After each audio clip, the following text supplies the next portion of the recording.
So yeah, we're going to be talking. I'm going to do some quick introductions. I will introduce you to the 3P framework, which is about what makes a personal brand.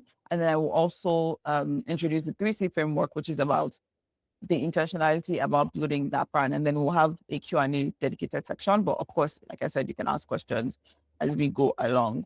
Um, in the chats, just to get us warmed up for sharing and responding in the chat, let me know where you are joining from and how you found the webinar. So if it was from a community, if it's from people in product, or from another community, let me see that in the chat. So you can say something like Netherlands, people in product, because that's me.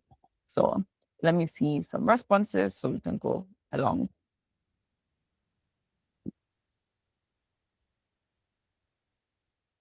London, so on LinkedIn. Hi, Alison in London. Um, anyone else? Well, I need one more person. There are about 20 people on the call. So, okay, now I can see more responses. Dublin, Vancouver, dear friend. Yeah, please. All right. Okay, I can see my immersed people. Hi, Franklin. Amazing. Okay, great. So I'll get you warmed up. In the chat, also let me know, how do you feel about personal branding? Um, there was a survey question when you were signing up to join this webinar, and there are some responses there. I will share the full results, but also I want to see some responses.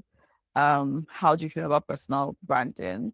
And while we're there, I want you to think about the following questions. You can also put answers to them in the chat.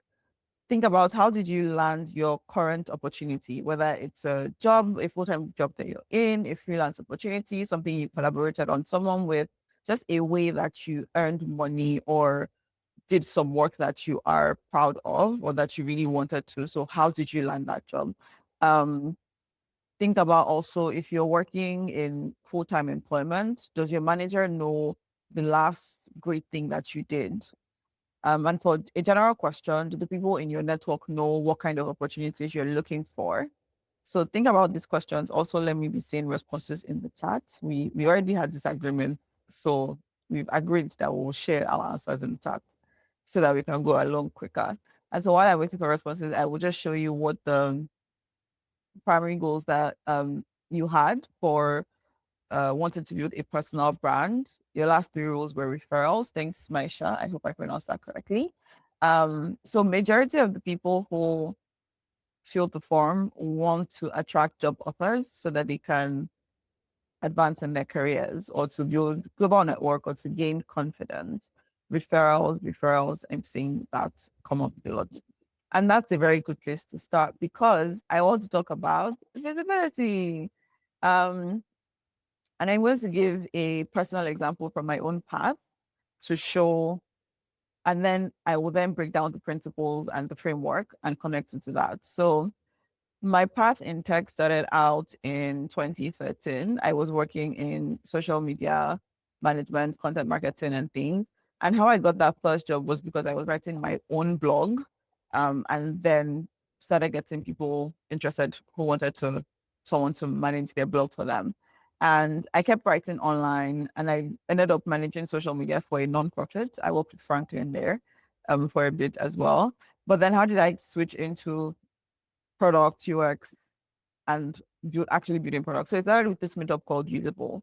I was in the University of Lagos, and Usable was a tech meetup that was happening in Co-Creation Hub, Yaba, which is near the University of Lagos. And because I was interested in working in tech, although my plan then was to become a therapist who was an in-house therapist for tech companies. That was my plan. So I was going to all the tech events I could find, and I found Usable, and I ended up going to this more than all the other ones. And this was hosted at Co-Creation Hub. And in showing up in the community and participating, I was part of the community for about 3 years. And then at some point, they're like, oh, the UX team, they want to expand. They want to hire a UX researcher, and they want somebody with a psychology background. Guess who is a member of the community and has a psychology background? Me. And so I interviewed for the role. Didn't do really well in the interview because it was my first proper interview, and I didn't really have a lot of interview practice. But I still got the job because they had seen me in the community and they knew that I was capable and that it was just my interview skills were poor, but my other skills that are relevant to the job were good. And then 3 months into the job, my manager makes me give a talk about UX research. Again, I'd only been doing this for 3 months. So I shared the little that I knew and the little that I had learned and done. And then a few months after leaving CC Hub, I get a job at InterSwitch. How did I get this job at InterSwitch?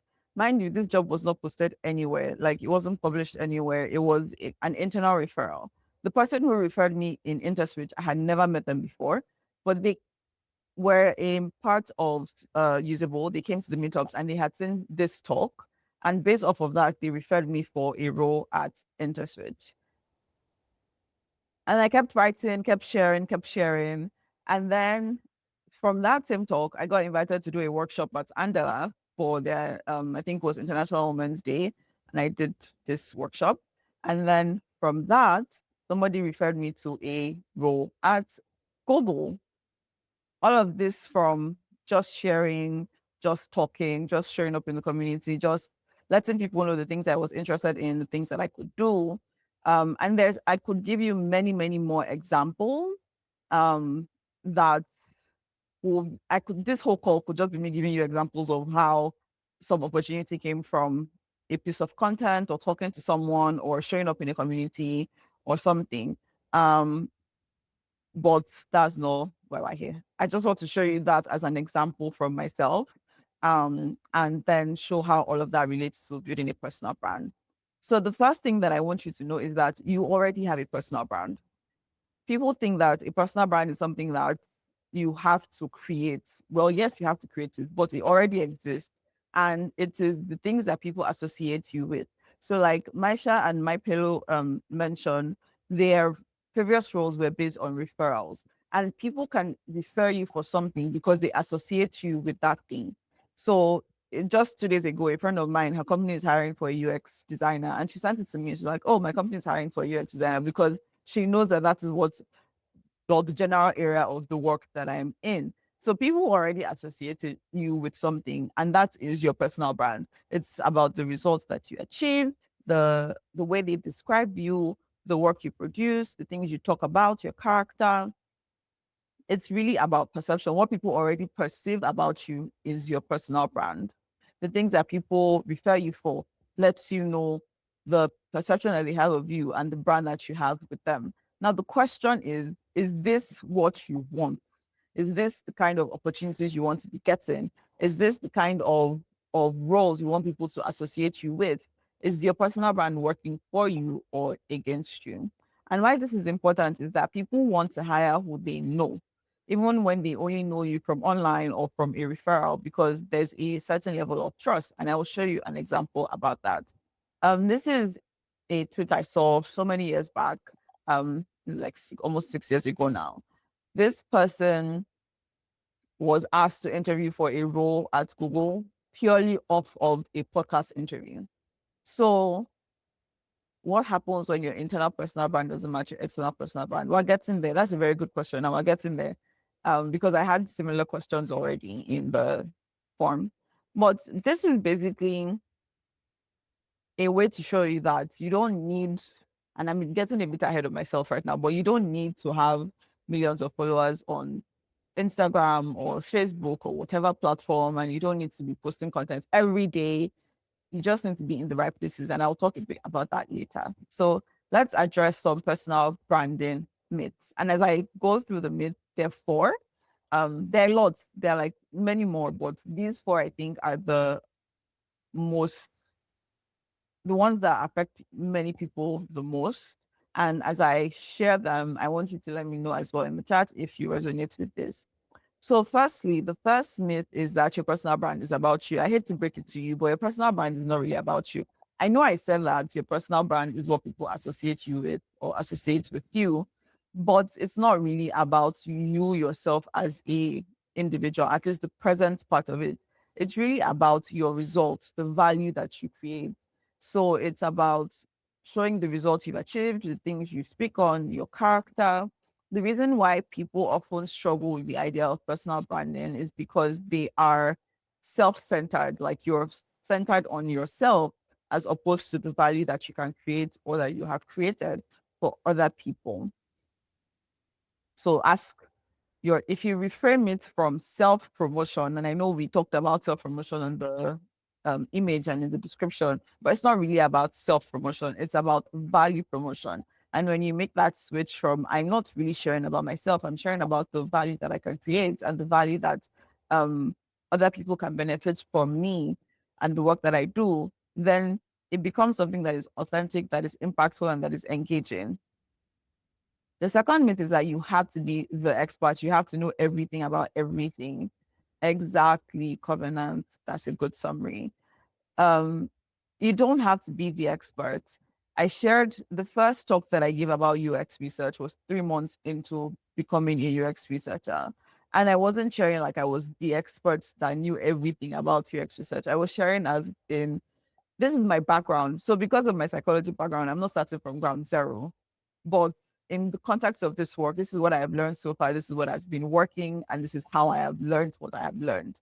And that resonated with people because no matter the level of knowledge you're at, there's always at least one person that you know more than. No matter how little you know more than people. And I'm going to give you a random exercise to try this out, but we'll get to that shortly. So if you also think about the value perspective, then you will know that it's not about expertise in the way that we think of expertise. You will just know that it's about value created really. And at whatever level you are, you have created value in some way. So you have something to share. Someone is waiting to hear from you. There are things that you have read and heard multiple times, but you hear it from someone in particular and it resonates more with you because there's something about them that resonates more with you. Also, it's about being a source of resonance for someone else.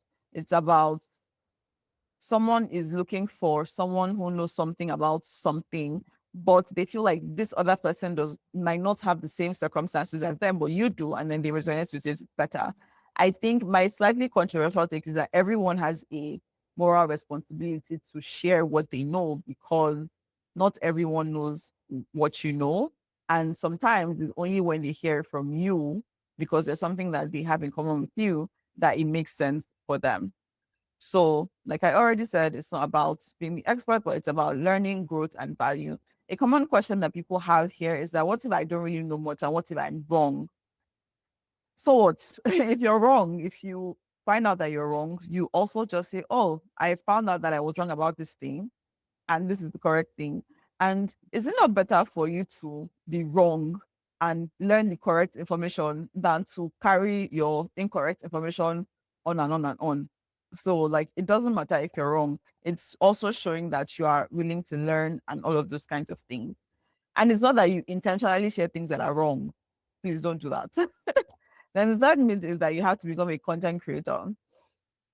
No, you don't. You don't have to be on every platform. You don't have to be on any platform. You don't have to create content in the way that we often think of it, where it's like you need to put ring lights and record Instagram reel and edit it and do all these extra things. You don't have to share anything you don't want to. You don't have to be on Instagram or LinkedIn or TikTok to do the personal brand. However, because we're in 2026, I do have to say that you should be online somewhere in some way. And I will show an example of how that doesn't have to be necessarily social media. There's somebody who did one of the earlier versions of the Be Visible workshop, which is a workshop that this whole presentation is based on. And he was then a robotics process engineer. I don't know what he's up to these days, but then he was a robotics process engineer at one of the big consulting firms. And he shared something that he worked on LinkedIn. And that got the attention of a senior partner at this consulting firm. And he said to me, he was like, there's no way in the world, even if he goes to the office every day, that he will have a one-on-one conversation with this senior partner. But something that he created and shared with the world, this was way before ChatGPT and all the amazing things that is happening now. So he built this bot that creates playlists on Spotify or something. And it was a really big deal back then. This was in like 2020, 2021. So he was like, that got to the senior partner, saw it on LinkedIn and reached out to him. Imagine that. So those are the kinds of things that can happen. You don't have to be posting every day on LinkedIn. You can post a limited series blog post of a topic that is a topic of your area of work, or a topic you're interested in, or a topic you want to shift into, and people can still keep seeing that over time, and that still gets eyes on you. At the beginning of this call, if you were here earlier, um, it was mentioned about my Notion resource. I made this resource so many years ago, and till now, people still keep referencing it. I had an interview once, and the interviewer was very, very impressed by the Notion resource, and it's one of the things they kept talking about throughout the whole interview process, even when I joined in the team eventually. So you don't have to be online in the way that you are thinking. There are many ways that you can be online. There are many ways you can demonstrate what you know and the value you've created without necessarily being on social media. And then the fourth myth is that it's about your job or your role. Your personal brand is not really about the fact that, oh, I am a coach, or I am a teacher, or I am a software developer, or I am a product manager. That's not what it's about. Product management, teaching, all those things are skills that are part of you. But if you have multiple passions, multiple interests, multiple areas of expertise, which is a question that came up a lot in the form, excuse me, it's really then defining, and I will show you that, defining what you really want to be known for at this particular time, what in what area, on what platforms, and then you define what you share based on that. At the end of the day, it's about value. And it's that same value that made it possible for me to get that my first UX research job with no direct UX research experience and flopping the interview.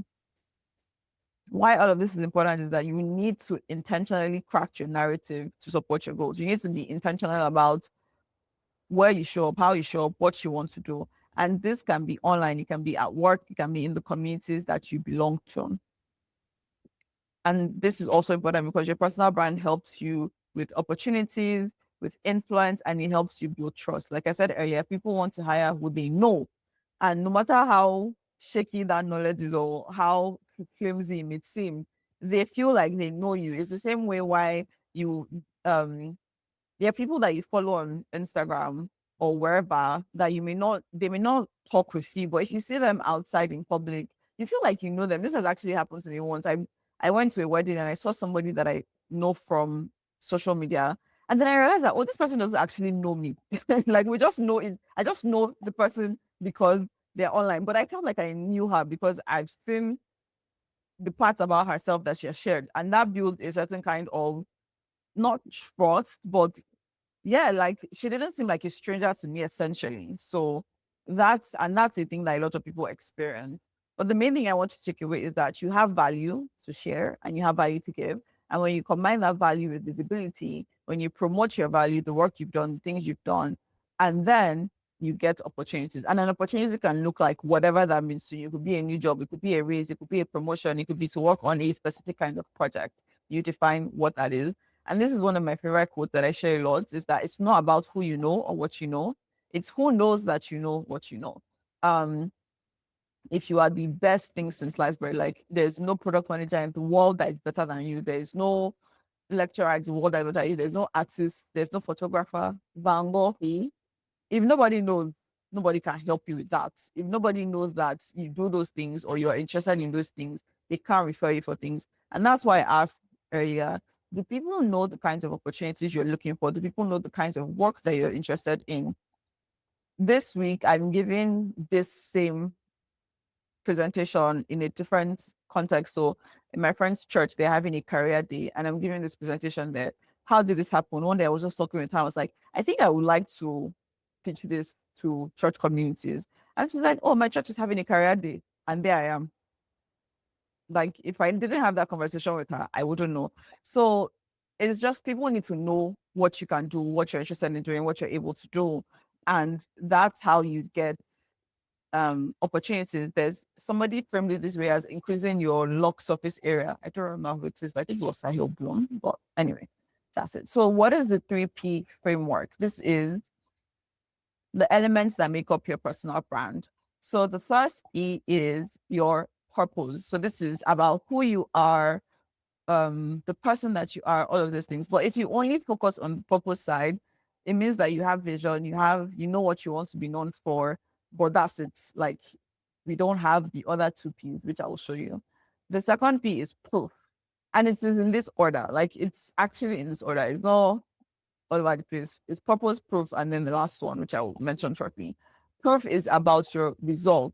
But if you only have proof and you've not been clear about your purpose and the third thing, you just only have results. You don't have any recognition necessarily in the sense of you don't get the kinds of opportunities and the things you are looking for. Opportunities don't come to you. And the third P is about your presence. And this is where most people focus on, like, oh, should I be on LinkedIn? Should I be on Instagram? Should I make reels? Should I do this? Um, I'm happy to announce all those kinds of things. You're just showing up, but you don't have any clear direction. And that's why it feels cringe and it feels empty.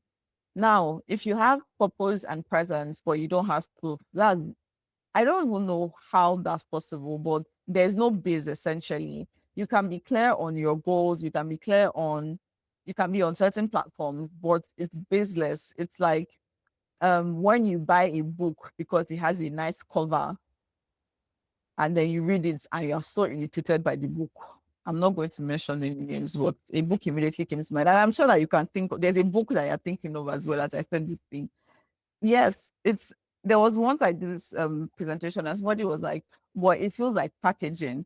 And I'm like, yeah, packaging is important. Nobody is going to buy something that doesn't look good to them. So packaging is important, but that packaging has to be built on something. If the end result is not good, then it's even worse than if they had never seen it before. So I actually today I came back from Germany. I went to give 2 guest lectures in a university. How did this happen? Last year I was invited to give 1 guest lecture, because the person had seen that I was going to be talking about the topic at a conference, and so she invited me to give a guest lecture to her students on that topic. And this year she invited me back again. So if I had gone last year and it was empty and business, I would not have been invited back to come and give another. Now I gave 2 talks instead of 1 that I did last year on 2 different topics. So this is why you need a base, which is the proof.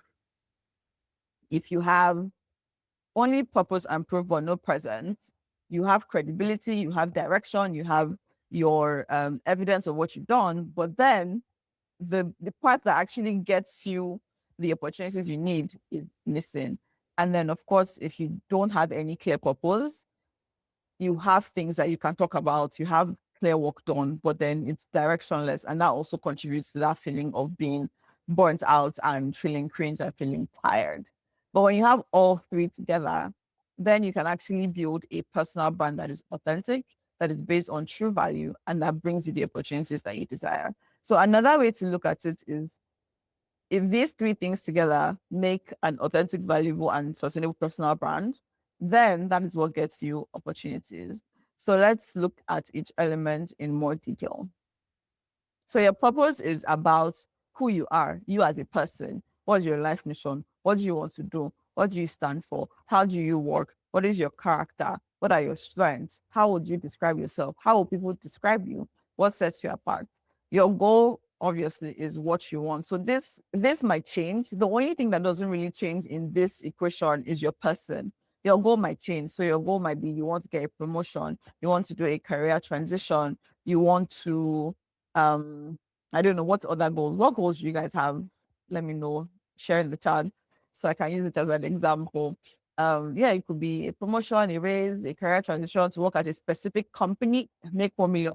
I love it. So whatever that is, it can change, and your messaging audience and all those other things might also change with it, but your person doesn't really change.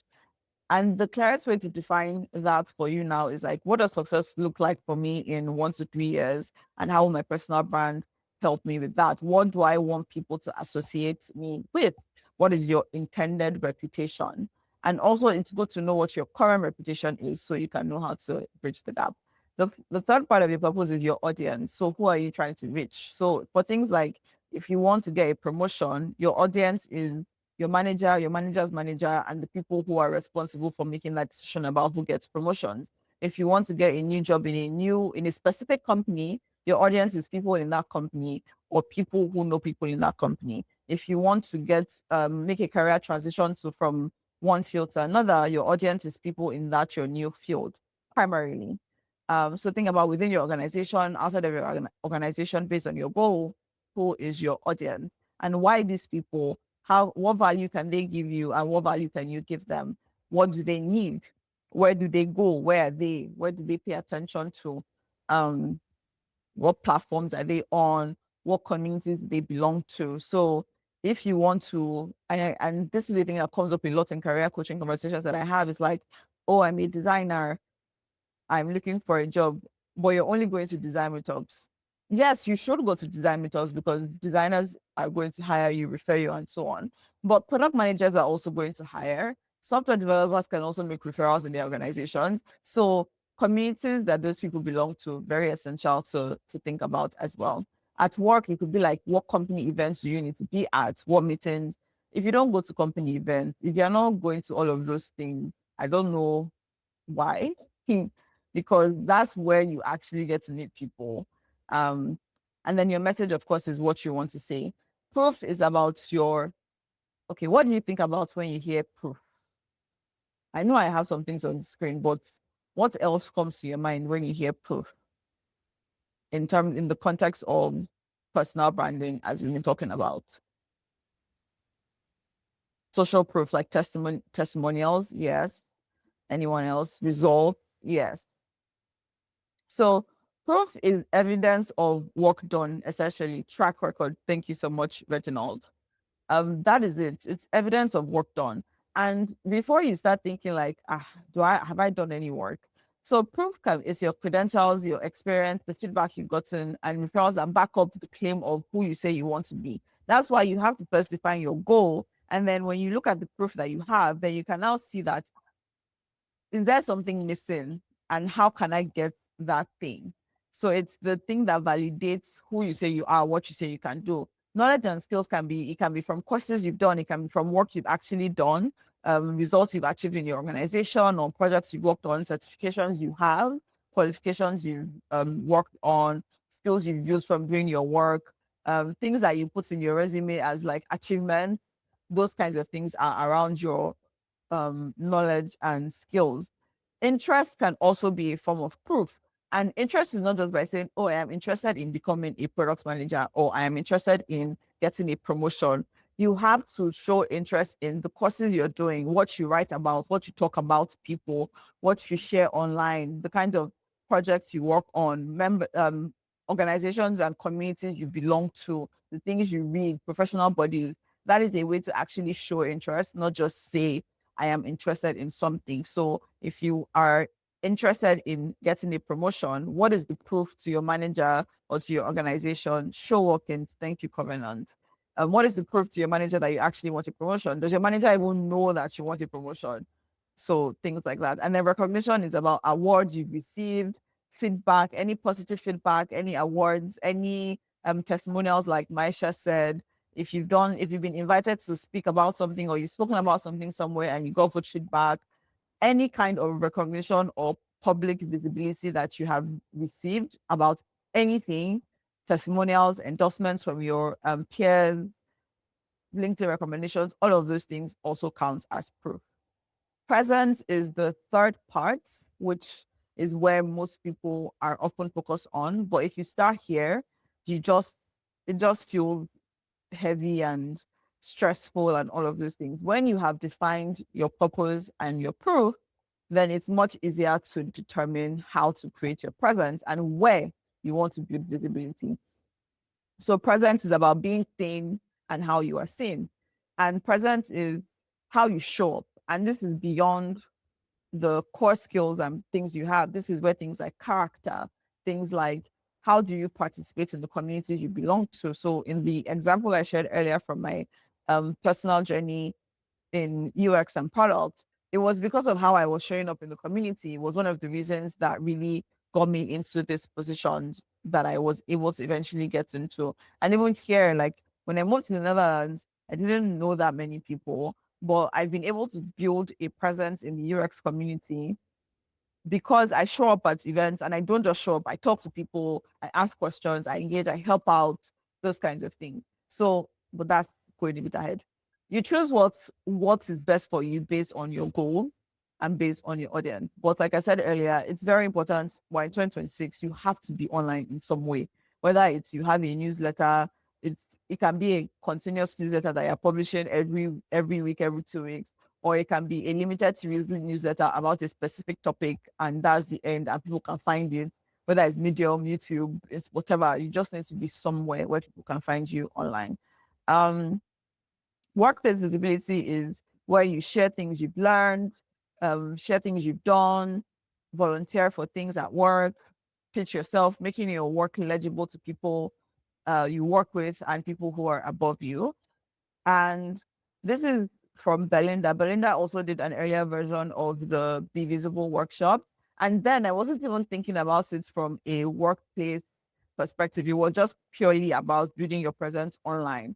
And she did the workshop. And afterwards, she was like, when she did the exercises about like defining your goal, your proof, all those things, she's like, oh, I don't want to be a program assistant anymore. I've been a program assistant for 4 years.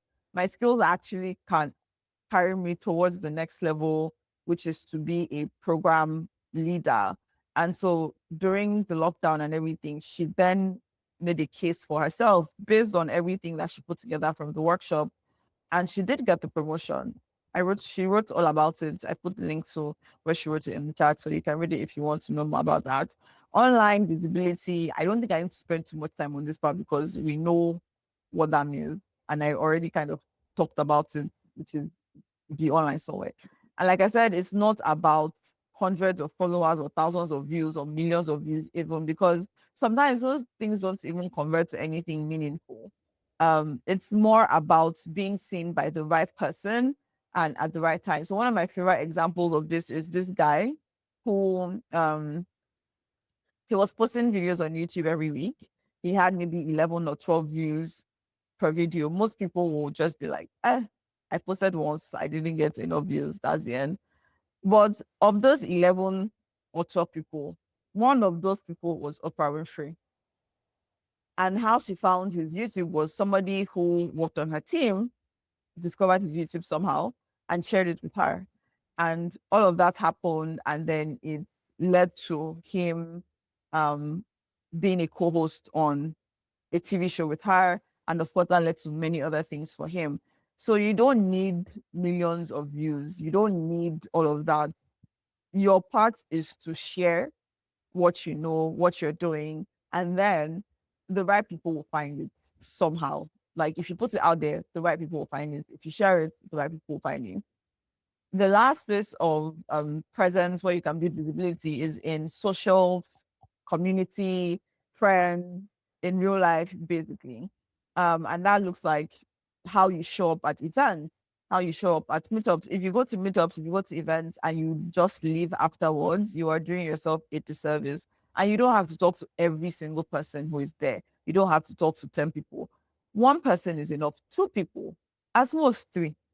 Like you just have a conversation with someone, and that can lead to many more things for you. And this, I can also give many, many examples from my own self and from people who I have worked with in the past as well. So the main thing to do here is to provide value, offer to help. When you go to communities, when you go to events, when you go to all of these kinds of things, the first thing you should be thinking about is not only, I mean, obviously you should have a sense of what am I going to gain from coming here, but you should also focus on what can I offer. That's literally the easiest way. Like when I think about it, and it's not like I was doing all of those things to build my profile or whatever. I just wanted to help. And when I think about it, that's how a lot of the opportunities come up. It's like, oh, what do you guys need help with? And then that way I get to know people, and then they get to know what I do. I get to know what they do, and we can help each other out and refer each other for things as well. You don't have to do all these three, but think about your goal, think about what it is that you want, and which of these, all three may be important for your goal, one or two, and pick that. Um, for the 3C framework, I'm not going to go into much detail about it because we don't have a lot of time. And what I really wanted to do today was introduce the 3P framework to you. And I will just slightly touch on this, and then we'll have time for more questions at the end. So the 3C framework is more about present, how to then build your present. So when you have defined your purpose, you've identified your proof, or you've seen where you need to fill in the gap about your proof. And then you can use the 3C framework to then actually start building your presence wherever you want to. And this framework applies for all the three platforms, as you can call them platforms, where you can build visibility. So it's create, circulate, and collaborate. Create is as it says. And again, not necessarily content creation on Instagram, but anything that you make is something that you created. So even the things you do at work is something you've created. If you create a resource at work, it's something you've created. Now, obviously, you may not be able to then publish that exact thing outside, but there are ways you can talk about the work you've done or the work that you're doing in your company to show people what you learned from the process, what the impact was, things like that.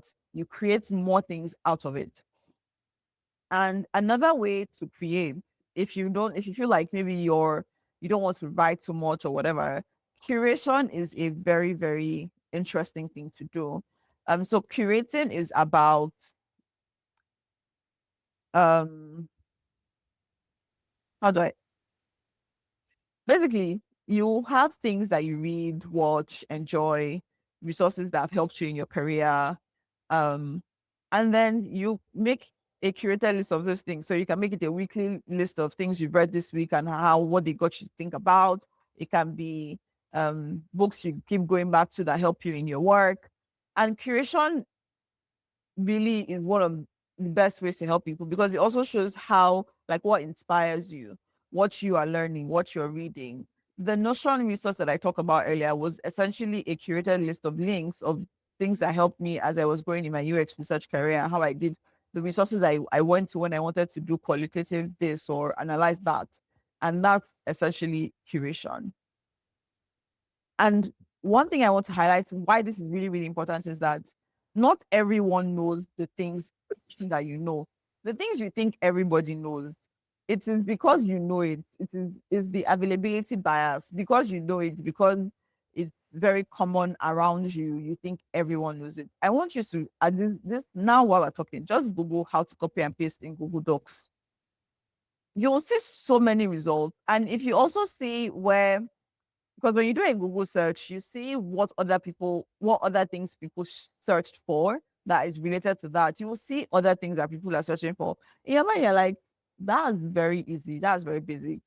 But it's not because you know it does not mean everybody does. Also, think about something that you searched for recently that you didn't know about, or you were confused about, or you wanted to get more information on. If that person whose video you watched or article you read did not publish that thing, would you have found it? Would you now know it? That's why I said that I personally think it's morally imperative that you share what you know because people don't know it and they need to share what you know, basically. If you actually did the Google how to copy and paste, let me see in the chat if you did it. How do you be the person about when you're in the learning phase of a new career path? Well, I think I showed that. I showed if I think you're overthinking when people ask questions, I think it's overthinking the whole thing. Why do you struggle with sharing your learnings? Put it in the chat. Let me see. Why do you struggle with sharing your learnings? And I will come back to it. But I want you to also think about what's something that you know, something that you do, something that comes really easy to you, that you can explain really easily, that you think everybody knows this. So why should I post about it? I promise you that not everybody does. And if you hide behind, you feel like it's oversharing.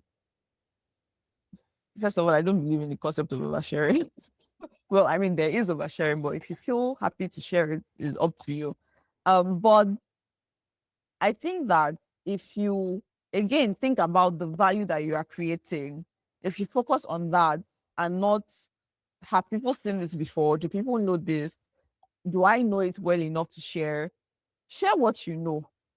Share what you've learned. I took this course and I learned ABC and I'll apply it in XYZ way. I learned this from this book and this is how it changed my perspective. The thing, see, Reginald checked it out, and you see like millions of results for something that you think is so basic and simple, which just goes to show you that not everyone knows the things. One time I did this presentation, and then the person said something that she knows that she thinks everyone knows about is what's the word? ICP. So she's a biz dev and salesperson. And funny enough, it was just like 2 days before that call that I found out what an ICP is. So you know it, people in your industry know it, but other people don't know it. In fact, people in your industry may not know it, so don't overthink it. Overthinking is the problem. I tend to feel like if I just share what I learned at the beginner, it does nothing to hiring managers, and I have to have some sort of interesting take on the basics. No, you don't have to have an interesting take. You just have to show. The reason why this is important is it goes back to that proof. It is proof of interest and proof of learning. That's why you still had to share, even if you feel like you're still a beginner. But I'm going to move along because of time. The second thing is circulate, which means that if you do it, if you create it and nobody sees it, it doesn't matter. So it means leveraging existing work and pre-existing channels to showcase it. So in your workplace, this could look like you've done great work, you've moved some metric, you've created some impact, all things are nice. And you share that in an all hands, in your team updates, in a Slack channel, in launch and learn that you have in your organization. If your organization has launch and learn and you've never spoken there, you are wrong. You should be, you should put your hand up to speak about something, speak about the work your team does, speak about something interesting that is related to the kind of work you want to do. That raises your profile and more people see you and know what you can do. When it comes to creating online, I want you to think about content as energy because it can change forms. If you remember the laws of thermodynamics, um, think about, and the thing that made me realize this the most was when I think I saw somebody had just finished their PhD, and from her PhD thesis, she wrote a book. Of course, it was published in a journal article, in an academic journal. She did conference talks and she did podcast interviews about it. So that made me realize that, wait, you don't have to redo everything. And especially because of the way social media works now, the chances that people have seen what you've posted today, very low, very, very low. Think about how many times you open LinkedIn and you see posts that somebody posted like 4 weeks ago or 3 weeks ago. So post it, repost it, change the color and post it again. In fact, post the same video again. It doesn't matter. Nobody's going to beat you. Even if they've seen it before, they can skip it. If they've not seen it before, it's great for them. You can also circulate content or repurpose content by scaling content. So if somebody has written something, you can share your own perspective on it. If you think there's a missing point of view that they've not incorporated, you can then talk about it. If you can also repurpose content. So if you've made a video or you've written a newsletter, you can make it into a LinkedIn post, you can make it into an Instagram carousel, you can make a short video about it. And this is important because people will access different content on different platforms. Some people will prefer to watch a video, some people prefer to read an article. And because you don't have to then create from scratch each time, you can just keep using the same post in multiple ways. Repost it, repost it, repost it. And then another way to do this is by writing on other platforms. So leveraging other people's platforms that's more tied to collaboration, which is the next C. And at work, you can do that by, using existing channels and share. If you have like a newsletter in your company, you can share things in your newsletter, in your Slack channel or whatever. Here's an example. If you're a product person, you probably know Lenny. Lenny has a newsletter, then it became a podcast, and there's a book. I actually have the book somewhere, but there's a print book as well. And it's all from the same content. He's not necessarily making new things of every single thing now. And it has gotten to the point of collaboration where he's leveraging other people's audiences and other people are leveraging his audience because when people do a guest post on Lenny's newsletter, they also get more a new audience to see what they're capable of, and then they can get opportunities from that. And that is the collaboration part. You leverage other people's audiences and allow other people to leverage your audience. There's something that my coach calls it credibility sharing. Essentially, you do guest articles, you do podcast appearances. For example, products, people in products, I'm leveraging their community and they're also leveraging my own community because they shared it in their community. So people in product that did not know me before, they now know me. And people that are in my own community that didn't know people in product before, they now know people in product. So this is an example of leveraging other people's audiences. And again, think about value that you are creating. If you want to collaborate with someone, engage meaningfully with their work. And also try not to always only be reaching out to people who are like way advanced than you. Start with your peers, start with people that you can easily reach and think about what value, how can you guys, both or two of three of however many of you, both work together to build both your profiles at the same time, right? Think about your weak ties. Think about a friend that you can work on a project on together. Maybe you're a product manager, they're a software developer, or they want to become that. You can work on a project together where you create something. At work, collaborating can look like volunteering for things outside of your immediate role. Again, you need to think about what is in it, especially at work. If there's nowhere else where you think about what is in it for me, you must think about it at work because if you're volunteering for things outside of your role, you need to know how does this benefit my own life in the long run. Is maybe there's a senior stakeholder that you want to be in their line of sight, and you know that they are in this ERG or in this or they care about this mission. If it's something that you're also interested in, go and volunteer there. That's how you meet them, and that's how you get to know them. So that's the way to show up. So yeah, again, value plus visibility gets you the things that you want. Value plus visibility for other people, creating value for other people and sharing it can also bring value to you. And now is a good time to ask questions. And while you are thinking about your questions or asking your questions, I will share the coaching things as um, I have been asked to. Mm, First of all, a way of practicing this is to share something you learned from this workshop, wherever you liked. Second of all, if you want to learn more details about the whole framework, more specific examples about how to show up online, in person, at work, want to learn about if you there's also a workbook, all of these resources, you can take the course. Um, it's like 90 minutes and it has a lot of workbooks and resources that you can use.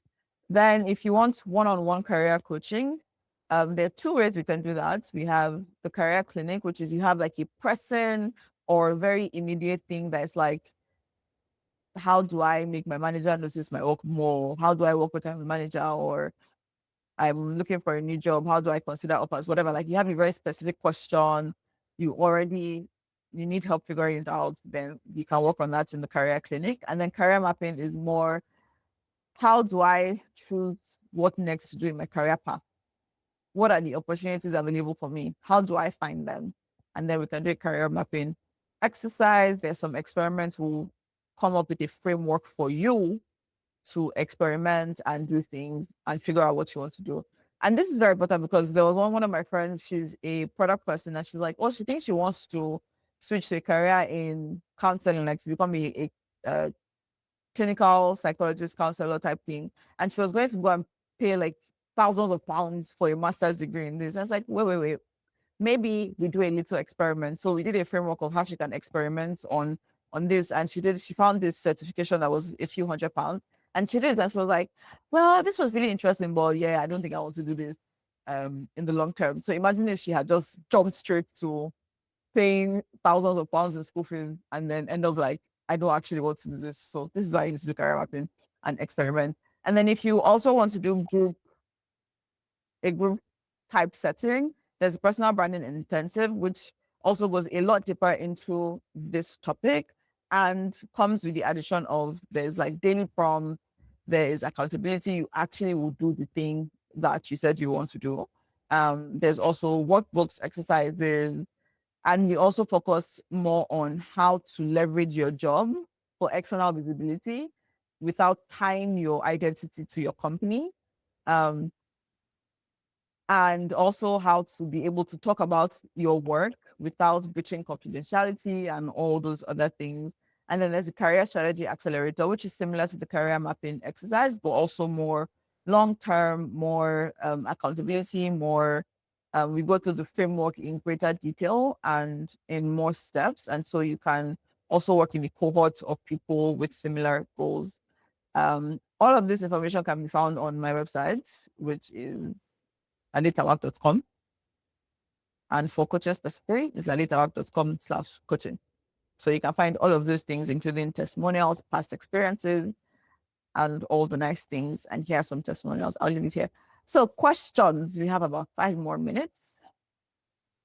So if you have a question, now is a good time to raise your hand or put it in the chat. If you have questions, you can go ahead and ask. I have my own question. So I'm just going to go ahead and start. So I think you've sort of answered some of my questions, because at the beginning you asked what makes me feel icky about, I mean, you asked everybody what makes us feel icky about personal branding. And the answer I've always had is, oh, not now. I don't feel like I'm at that place where I can share yet. So my question is, while I know that, yes, I know more than some people, how do I or people like me get past the idea of, yes, I know more than some people, but there are more people that know more than me than people that I know more than. So why do I need to talk about it? How do you know that there are more people that know more than you? How do you know? I mean, that's the assumption mentally, right? Like, how do you get past that mentally? So you first of all, you tell yourself that it's not true because you don't actually know, and there's no way for you to know. So you can also assume the other way, that more people know less than you. Like you can choose what to believe. That's interesting. Just choose to believe the opposite one and keep telling yourself that. And then also, again, focus on value. It doesn't matter if there are people who know more than you or people who know that, or whether there are more people who know more than you or not. What matters is that there are people who know less than you and you are creating value for them. And for some people, it is you they need to hear from because there's something about you that they resonate with better. There are lots of times where I've heard so many things on so many topics, but listening to a particular person, it's like as if the person entered your brain and put it inside there. Like you connect to them, they resonate with you, and you can be that person for someone. And because you've not posted that thing, because you've not shared, that person is so lost and confused. I want you to feel bad about the fact that you're not sharing. There's someone out there that is lost and confused because you are not sharing. So share. Yeah, absolutely. I totally agree. I think my number 2 question is in promoting the things that you do as an individual. I mean, yes, there are things that you do in the company that I can definitely share about, that you should share about. But how do you make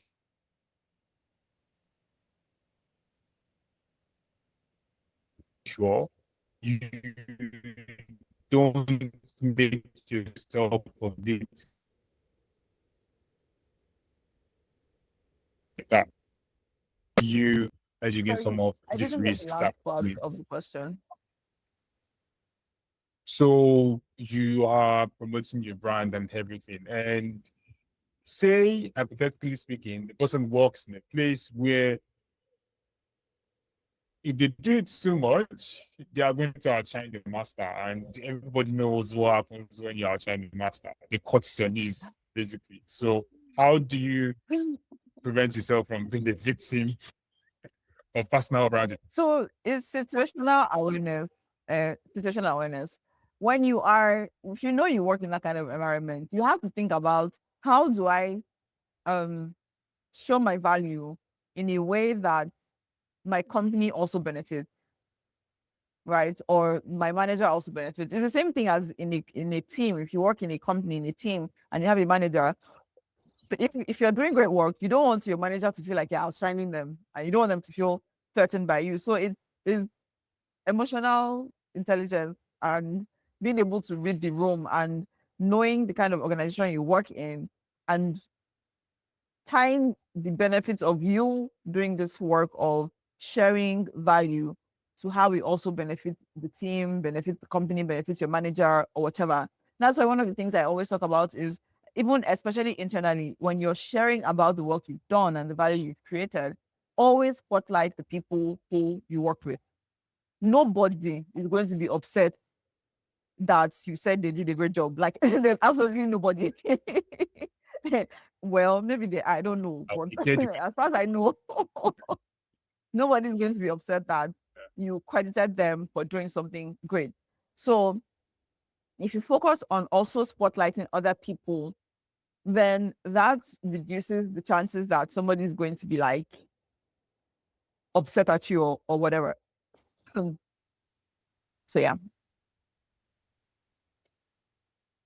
Thank There you was a very much for question I that. I wanted think to there's one last answer that okay, you have another question? Okay, then you can go.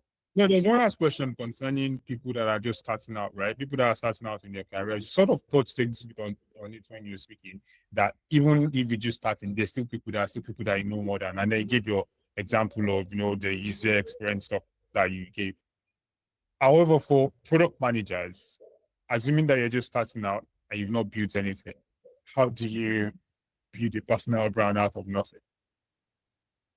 Well, you don't have nothing. That's what I've been saying since. proof proof is not only that you have built something. Proof is also evidence of your interest. Like I said, so if you've taken courses, it's like, oh, I took this course. I learned this in this course. And one of the benefits of doing that is if you do a course from someone and you mention them and you're like, oh, I did this person's course and I learned XYZ and it has helped me think about how to approach ABC, you are also being visible to that person. And if you engage more with that particular person's resources in that way, they will notice you. And maybe that doesn't bear any fruit in the moment, but it will at some point. And I can also give examples of that from my own self. It's like just engaging with someone's resources consistently. I feel like when people are like, oh, I want somebody to mentor me. If they have resources, engage their resources, let them know that you've engaged their resources. And then that way you are building visibility in their eyes. Oh, and there was something I wanted to say about community. There's a community I belong to where, oh, I'm losing my train of thought. But something I want to say before that is when you join meetings, turn on your video. This is one of the, especially if it's in a community that you belong to, where you attend their events regularly, especially if it's online, turn on your video. That is one of the most basic, surest ways of building visibility. Like literally, you are visible amongst everybody else. So I promise you that I'm not probably going to remember many people who were on this call, but I remember Toby was on this call because I can see him. And in other contexts, it's the same. Is actually the same. Thank you, Olabanji, for what you just said. And I'm going to read it out. I've heard this self-promotion thing from like 200 places, but for the first time, I resonate with the way you have communicated on this call. And that is exactly what I've been saying about. Even if 1,000 people have said it, there's a way you will say it, there's a way you will do it that somebody will resonate with more. And that is exactly, in fact, I don't think I need to say anything else again. That that's exactly what I have been trying to say this whole call. So thank you so much, Olabanji, for saying that. Amazing. If you have any questions, we can still take just two more so that it's not me that I'm asking everything and one's in the chat. So you can raise up your hand and I'll call you and that answers your question. We're Yeah, already sorry. over time. Yeah. Before Jenny, there's a question that was submitted on the form that I want to actually address because I think it's a question that a lot of people can relate with. There was something I can't really find anymore, but it was something about how do I build my personal brand externally without um having a negative being viewed negatively internally. I kind of touched on it with the question you asked, but I want to link it to this question as well because it's the same thing. If you you can leverage your company's brand in building your external brand. Um, and at the same time, you can use your own brand to your company can leverage your brand as well. So tie what you're doing. That's why I said think about your goal and think about your audience and tie it in a way that is mutually beneficial for everyone. So if your personal brand is growing, if you're posting on LinkedIn, you can do all of those things in a way that doesn't make it seem like you want to leave your job, even if that's what you want to do. Right? It's about constantly connecting it to your team, to your people, the people you work with, spotlighting people in your organization, um, talking about the work that your organization is doing as well, not just the work that you're doing. And the more you do it, the less it seems like you're doing it to leave the company. The reason why there's all this drama about it is because you've not been doing it. And so now that you're doing it, I was like, you should try to leave. But if you just keep doing it, it was like, oh, this is just a thing that we're doing. It's nothing. I'm not trying to leave, even if that's what you're trying to do. But yeah, so Jenny, I think I like you that a lot, by the way. There is a side sort of comments that I would like to make as an allegory to it, right? Like just to follow up. There is this thing that they always say, just that